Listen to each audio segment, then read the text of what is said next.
Hello friends, தீபாவளிக்கு பட்டாசு வெடிக்கலாமா? பட்டாசு பாக்ஸு எக்கச்சக்கம், ஒரு 4-5 பாக்ஸு. இதெல்லாம் பார்த்ததுலேருந்து என் பையனுக்கும் பாப்பாவுக்கும் ஆர்வம் தாங்கலை.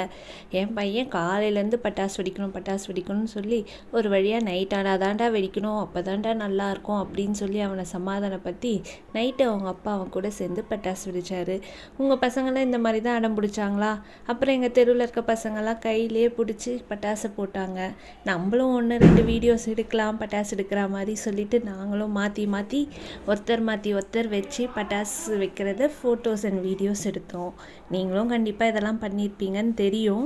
நாங்களும் அதே மாதிரி தான் பண்ணோம். ஆனால் பயங்கர என்ஜாய்மெண்ட்க்கு இந்த வாட்டி நாங்கள் பட்டாசு வெடிக்கிறோன்ற பேரில் செம்மையாக கத்திட்டு டான்ஸ் ஆடிட்டு செம்மையாக என்ஜாய் பண்ணோம். நீங்களாம் எப்படி என்ஜாய் பண்ணீங்கன்னு சொல்லிட்டு மறக்காமல் கமெண்ட் செக்ஷனில் வந்து சொல்லுங்கள். நான் போடுற வீடியோஸ்க்கெல்லாம் இப்போ நிறைய சப்போர்ட் கிடைக்குது. அதுக்கு ரொம்ப ரொம்ப தேங்க்ஸ். அதுக்கப்புறம் பார்த்திங்கன்னா, நாங்கள் நேற்று தீபாவளி அன்றைக்கி ஓரளவுக்கு பட்டாசு வெடித்து முடிச்சுட்டு இன்னும் பட்டாசு வந்து எங்களுக்கு பாக்கி இருக்குது. சரி, ஓகே, இதெல்லாம் நாளைக்கு வெடிக்கலாம்னு சொல்லிட்டு எல்லாத்தையும் எடுத்து வச்சிட்ருக்கோம்.